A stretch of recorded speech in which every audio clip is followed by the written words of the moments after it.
Benjamin Franklin, 17, landed in Philadelphia in 1723, with just a few coins in his pocket, no friends, and no job. A mighty challenge for an enterprising lad. He was ready for it. He found work with a slipshod printer and soon proved himself better than his boss. He made friends with all sorts of people, poor apprentices, rich merchants, and even the royal governor. 7 years later, he opened his own print shop. Franklin meant to become the best and the hardest working and the richest printer in Philadelphia. He made sure his neighbors saw him working late at night and early in the morning. He made sure they saw that he was not too proud to push a wheelbarrow full of paper through the streets. And that's not all. To make sure he got the top quality paper he wanted, he invested in several paper mills. Then he went a step further and started selling that paper to other printers.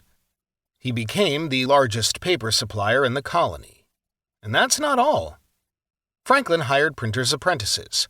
He opened a shop and sold books, magazines, groceries, and his Boston family's homemade soap. He published a newspaper, the Pennsylvania Gazette, which became the most respected newspaper in Philadelphia. Franklin informed his readers about local news, news from other colonies, and news from Britain. He also entertained them by printing letters that poked fun at leaders, as well as ordinary folks.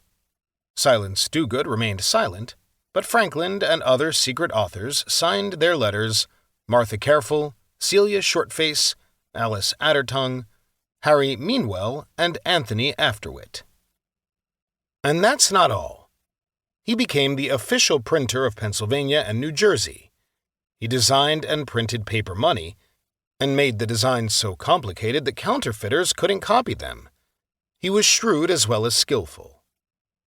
And on top of all that, every year, he wrote and published Poor Richard's Almanac, a runaway bestseller filled with farming advice, weather predictions, and recipes. Dozens of such almanacs were published each year in the colonies. But Franklin's included something special: the life and times of a hapless character named Richard Saunders and his wife Bridget, who scolded him for being so poor. Poor Richard, Franklin in disguise, filled the almanac with funny stories and clever sayings that we still remember today. It sold in all 13 colonies and made Franklin a household name. People from New England to Georgia began to talk about that inventive printer from Philadelphia.